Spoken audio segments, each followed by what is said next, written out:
Oke, Adik sekalian kita masuk ke materi pertama mengenai data warehouse.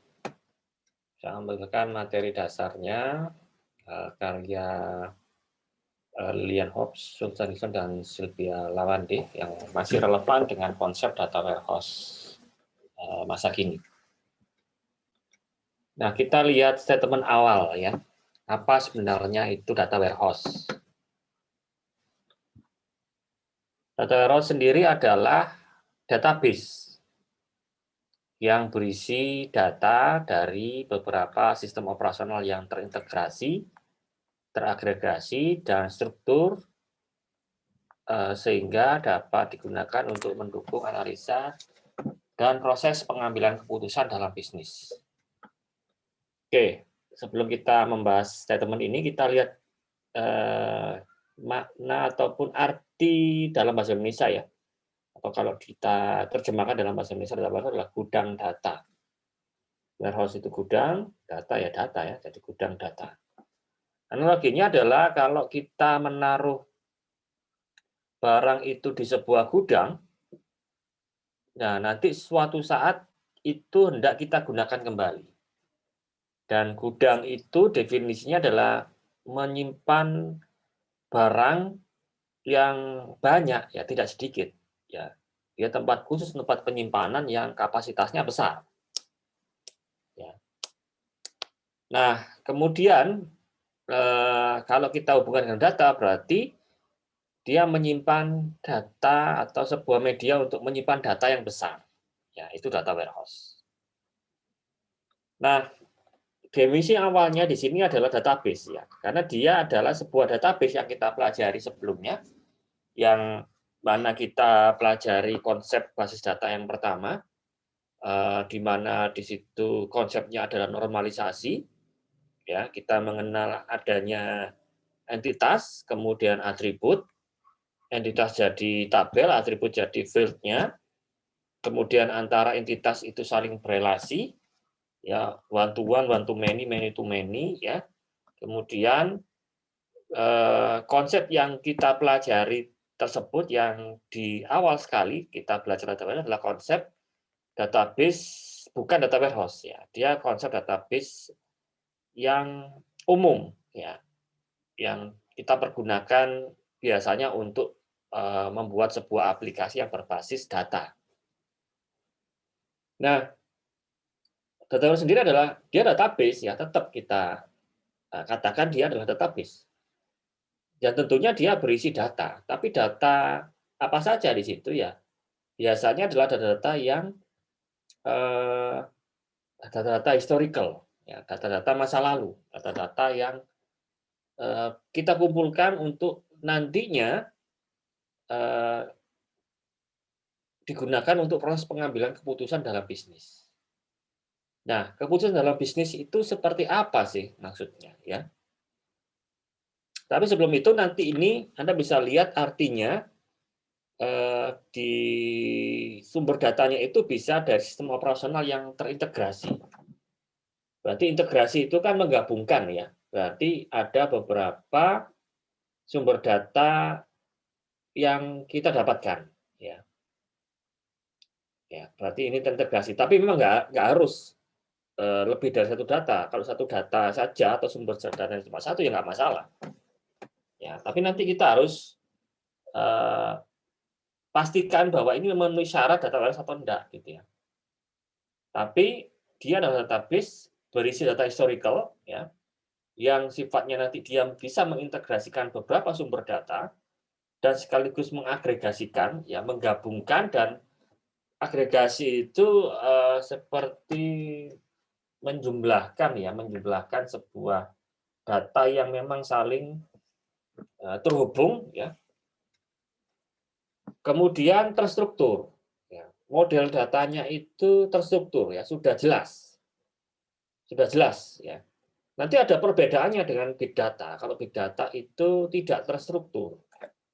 Ya, pokoknya data apa saja itu masuk. Ya. Menggalinya belakangan. Tapi kalau ini sudah dari awal, kita sudah menentukan struktur apa yang hendak kita kelola, itu sudah pastilah data warehouse itu sudah jelas. Makanya di situ ada bagian terstruktur, ya, sehingga dapat digunakan untuk mendukung analisa dan proses pengambilan keputusan dalam bisnis. Jadi memang gunanya nantinya ini untuk para manajer yang eh, dia kebutuhannya untuk dari data warehouse ini untuk mendukung keputusannya dia, gitu ya, keputusan dia dalam proses bisnisnya dia. Ya.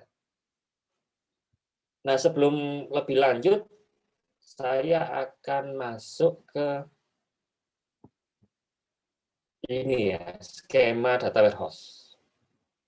Ya, skema data warehouse itu seperti ini. Data warehouse-nya Anda bisa lihat itu ada di bagian kanan nomor 2, ya, data warehouse. Saya buat pointer ya.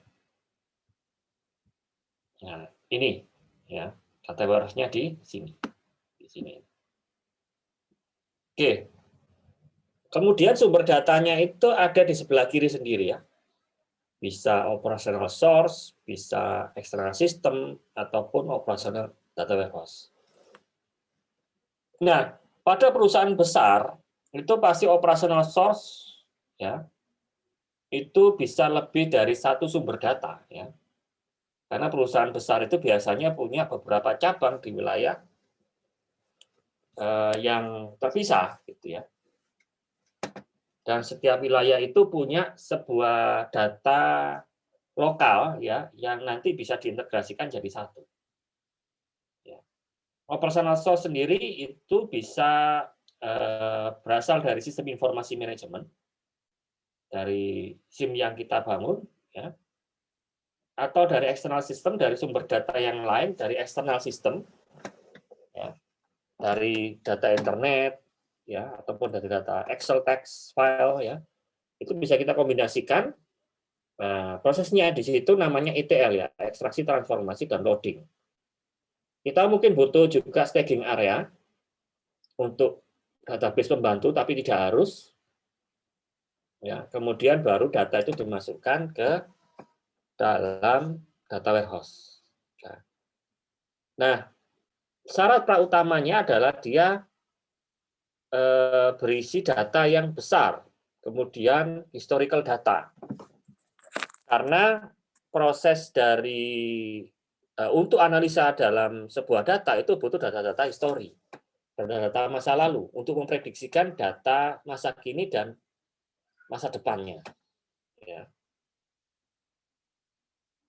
Nah, itu konsep dari biasanya ya untuk analisa data itu butuh data masa lalu. Ya, misalnya adalah data-data penjualan, data retail penjualan kebutuhan pokok ya di supermarket misalnya.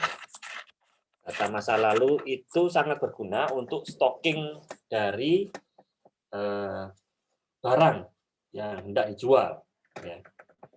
Yang paling mudah itu adalah data-data kalau hari raya itu pastilah ya. Itu tapi kita nggak tahu kalau kita nggak data ya di masa hari raya itu dari tahun ke tahun itu yang laris itu apa. Sehingga nantinya si penjualnya itu bisa menyiapkan persediaan barang untuk hari raya selanjutnya. Item barang apa yang paling laris ya, paling laris. Sehingga nanti dia bisa menstok barang tersebut lebih banyak lagi, ya, sehingga akan menguntungkan bagi perusahaan tersebut. Ya, itu kalau contohnya penjualan barang. Ya. Nah, data yang paling valid itu adalah data historical yang isi datanya banyak. Gitu ya. Kalau isi datanya banyak itu berapa, Pak? Ya, kalau boleh saya katakan bisa jutaan baris. Jutaan baris. Kalau hanya sekedar 500.000 record, 100.000 record, tidak perlu data warehouse. Anda bisa pakai data warehouse kalau datanya sudah berjuta-juta baris. Kalau Anda pakai database biasa tanpa data warehouse, nah Anda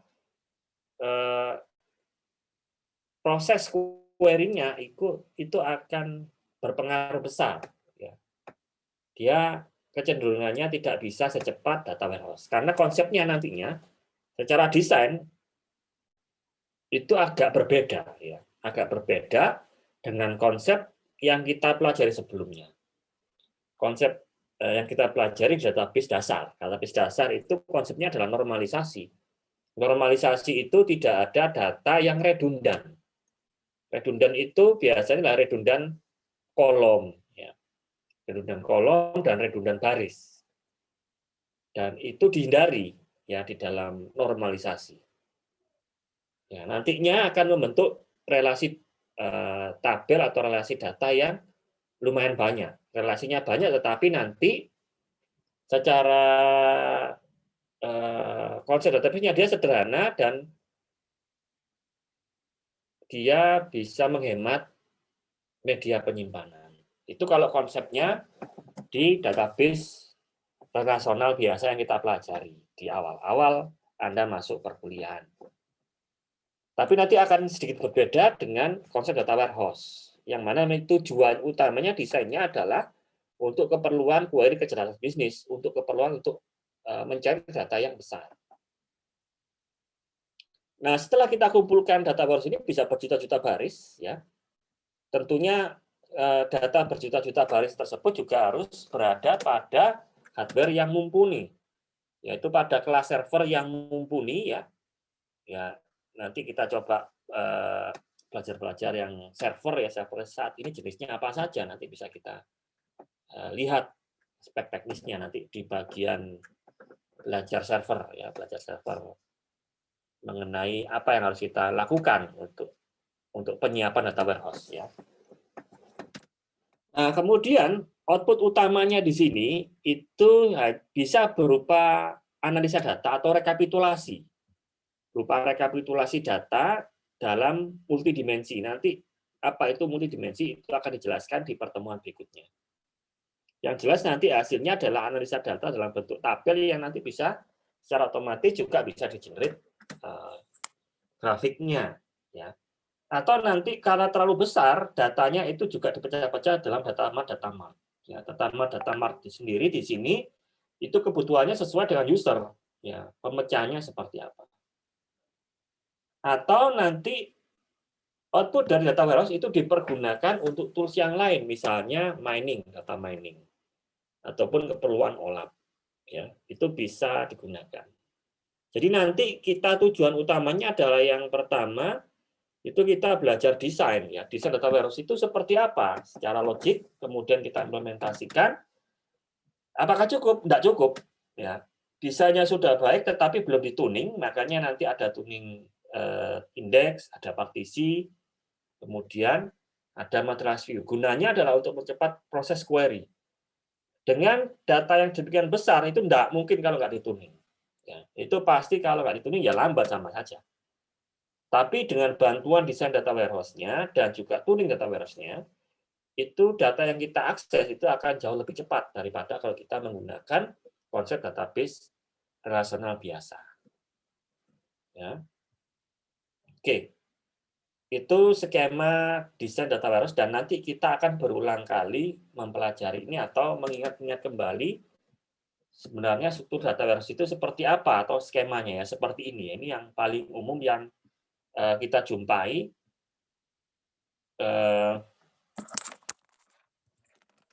di dalam data warehouse. Ya.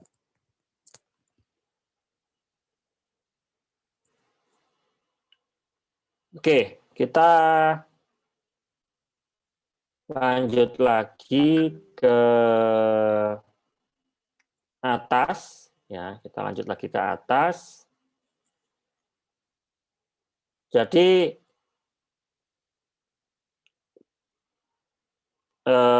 definisi awal dari database itu adalah itu, ya. Dan ini masih kita telan mentah-mentah dulu ya. Nanti kalau pas jalan itu baru Anda tahu apa sebenarnya konsep data warehouse itu, ya. Sebenarnya itu. Kemudian mengapa kita perlu data warehouse? Ada beberapa pertanyaan. Apakah Anda memiliki data detail history untuk tujuan analisa? Berapa bulan dari data history yang diperlukan untuk di-online-kan? Apakah Anda menyimpan level detail yang benar? Apakah Anda dapat menganalisa penjualan untuk tiap produk?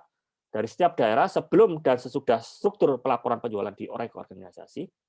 Nah, data warehouse dibangun dengan tujuan memecahkan semua persoalan tersebut. Ya. Jadi selain kita nanti keperluan untuk analisa, kita juga bisa untuk melihat detail histori ya. Kita lihat detail historinya sedetail apa. Ya. Tapi yang penting itu ya, yang terakhir ini ya, menganalisa penjualan itu dia produk. Menganalisa itu kan nanti kita bisa melihat rekapannya. Rekap penjualannya dari tahun ke tahun, dari bulan ke bulan, itu apakah mengalami penurunan ataukah kenaikan. Ya, kemudian kita bisa melihat detailnya,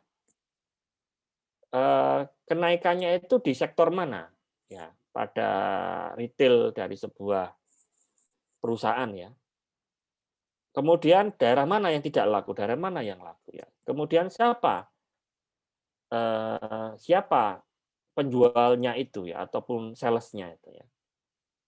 Tapi sebenarnya bukan ini ya, sebenarnya yang database relasional biasa pun masih bisa. Tetapi di balik itu adalah kita mendapatkan datanya dari sumber data yang besar, berjuta-juta baris, tapi kita akses dengan cepat.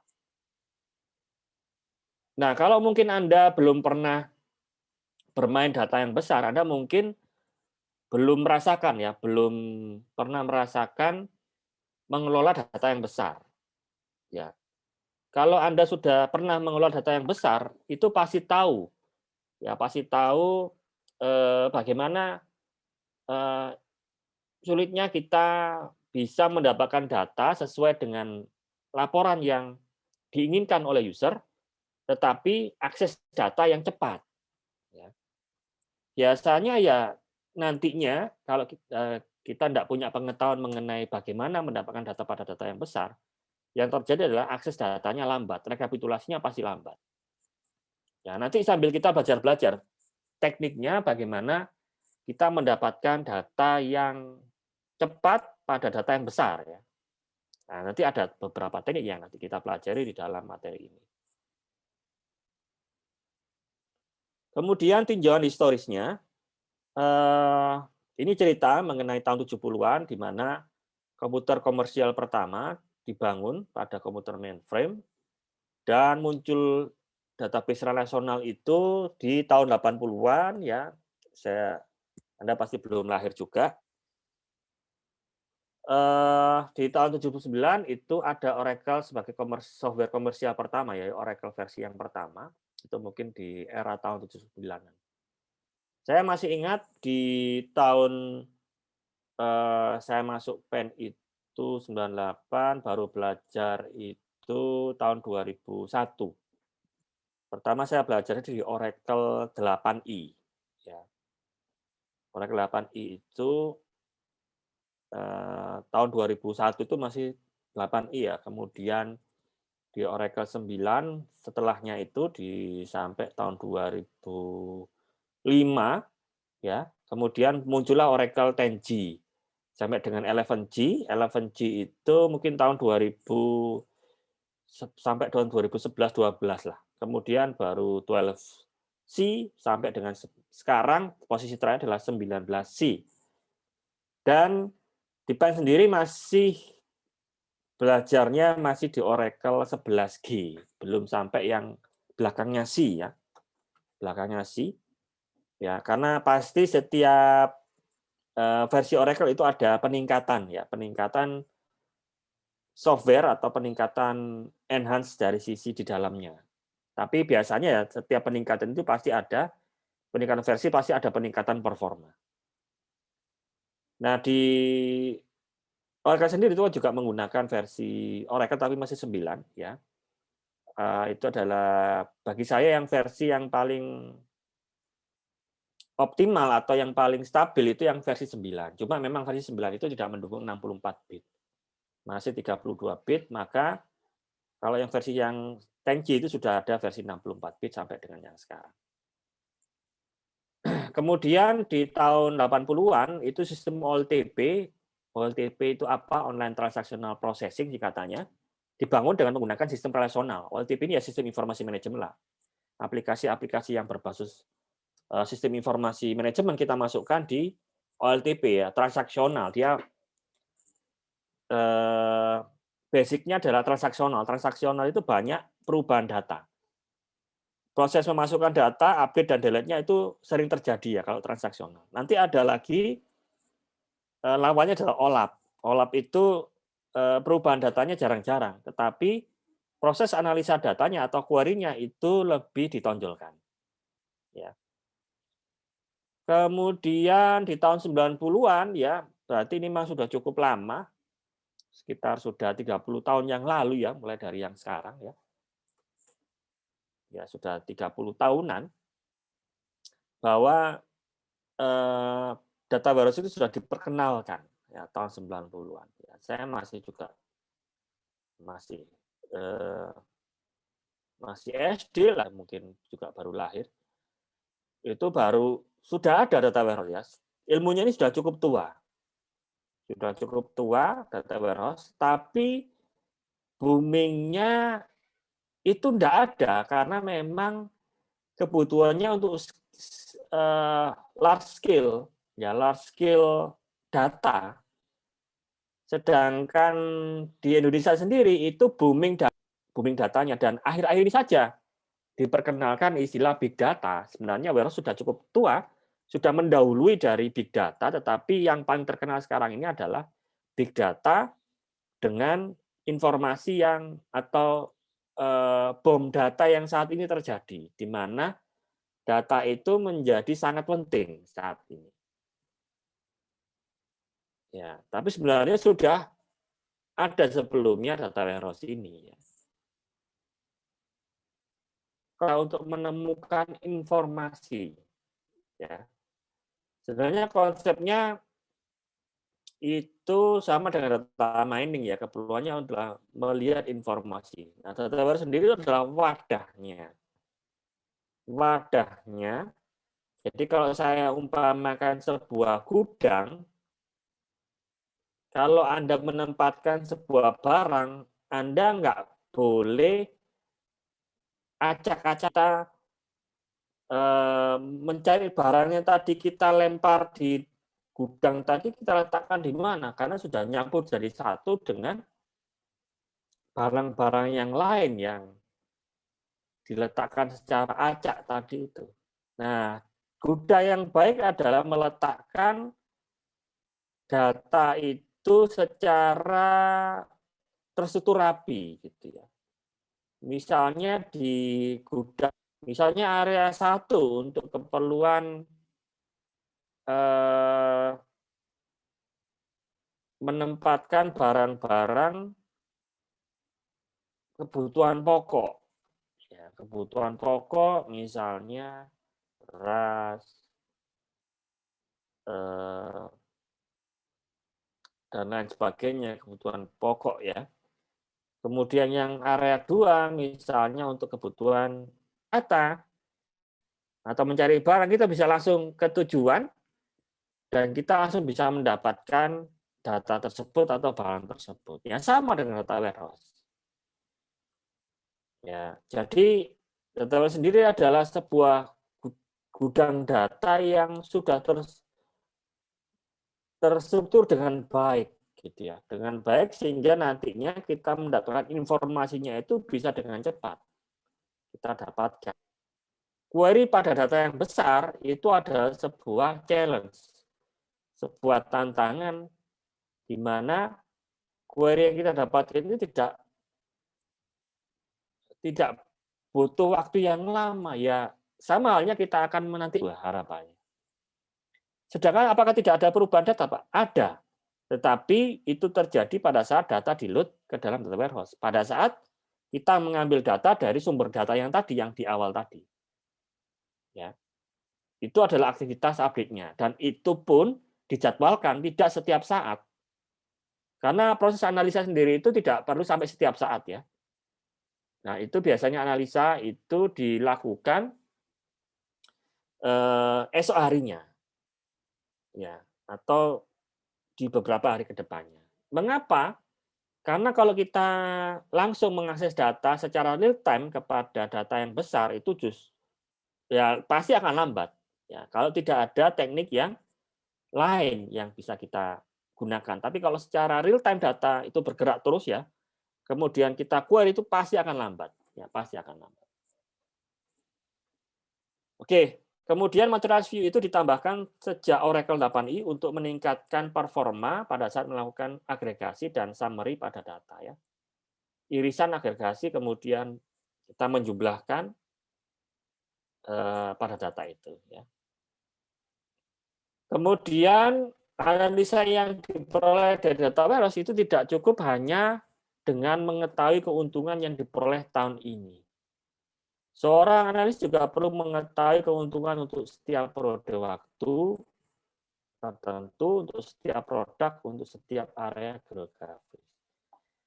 Ini yang dimaksud itu adalah nantinya dari contoh, biasanya studi kasusnya itu, tapi nantinya kita bisa terapkan di beberapa studi kasus yang lain.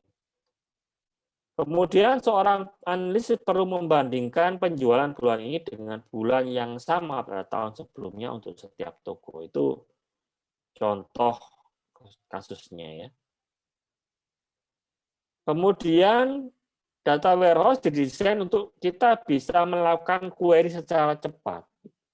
Dilakukan operasi drilling down untuk mendapatkan informasi lebih detail atau melihat pola yang menarik atau melihat tren kecenderungannya. Lalu nantinya kita akan menggunakan skema STAR yang digunakan oleh Rob Kimball. Itu nanti minggu depan ya. Pembahasan desain data warehouse.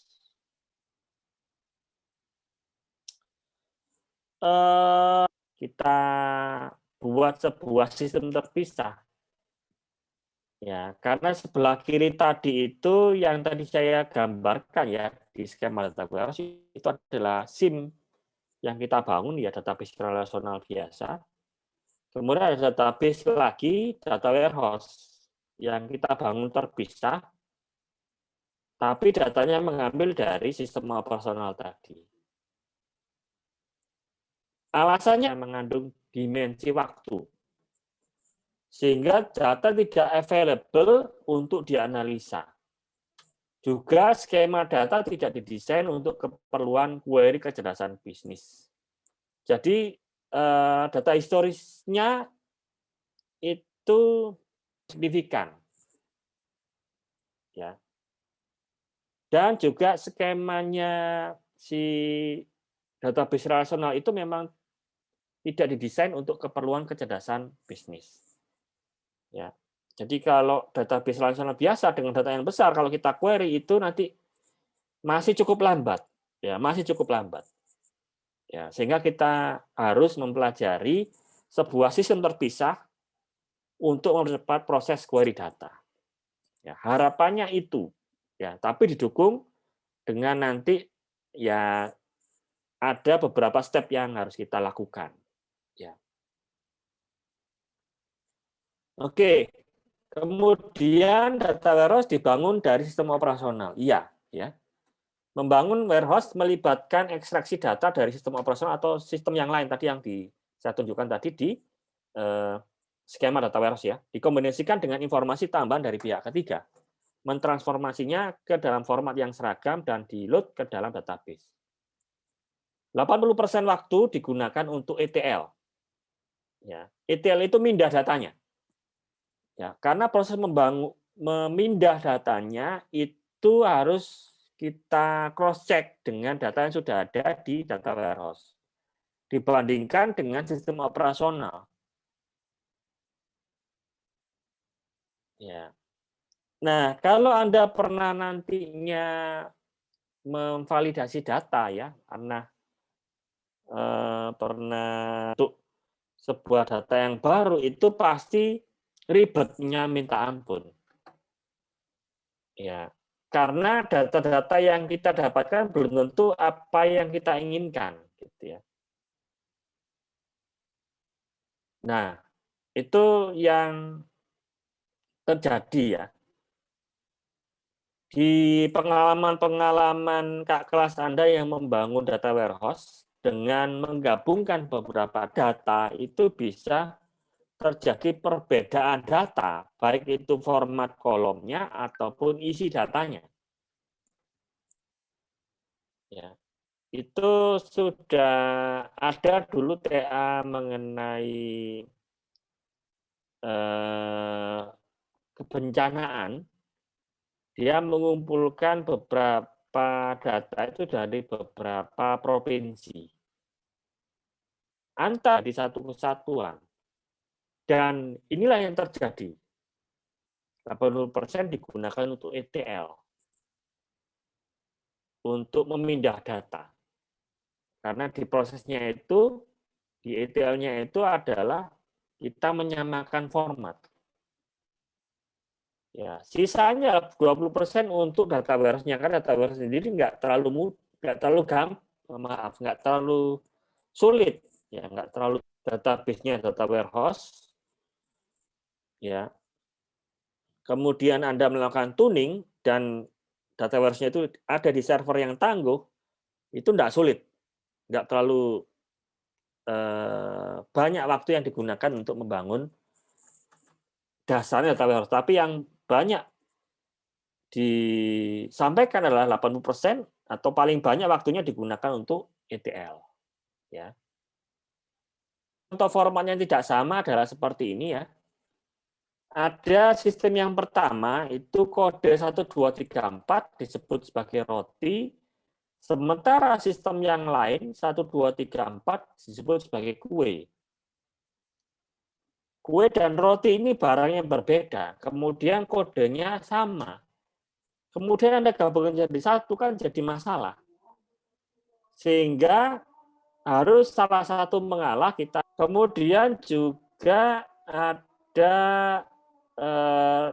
representasi kode barang dengan tanda minus, yang lain tanda spasi. Kalau ini masih gampang ya, kita pilih salah satu ya. Oh, kita pakai tanda minus kalau ada spasi ya. Kemudian berikutnya atribut jenis transformasikan itu jadi satu kesatuan. Kemudian perbedaan mata uang, satunya pakai rupiah, satunya pakai dolar, satunya pakai euro. Nah, kita satukan yang mana yang kita pakai sebagai standar, misalnya pakai rupiah, maka dolar harus kita konversikan ke rupiah. Euro kita konversikan pada rupiah. Yang sulit itu kalau contohnya ya, ada yang menyebut komplit Surabaya. Ada yang menuliskan Surabaya. Ketika Surabaya ada yang disingkat SBY. SBY, digantikan aja SBY. Ada lagi yang dispasi, S spasi U spasi R spasi A spasi. Ada yang disingkat Sbaya. Ada yang malah mungkin disingkat saja Boyo gitu ya. Ya macam-macam gitu ya. Dan itu menjadi persoalan utama. Belum lagi nanti ada spasinya, belum lagi nanti ada karakter aneh di dalam datanya, itu ada persoalan tersendiri. Begitu diakumulasi datanya nggak bisa sama, nggak bisa mengelompok ke dalam satu kesatuan data. Nah, itu yang akan ditemukan pada saat ETL. Ya, pada saat ETL itu pasti akan ditemukan. Kemudian tadi ada data mart. Ya, data mart adalah subjek spesifik atau aplikasi spesifik dari data warehouse yang berisi data untuk satu line bisnis tertentu, semisal penjualan atau pemasaran. Nah, ruang lingkup data mart lebih kecil, data didapatkan dari sumber yang lebih sedikit, dan tapi informasinya lebih sedikit, ataupun dia pecahan dari data warehouse ya. Oke, ini masuk lagi ke skema data warehouse. Yang jelas skemanya seperti ini nanti akan dijelaskan berulang kali pada pertemuan-pertemuan mendatang.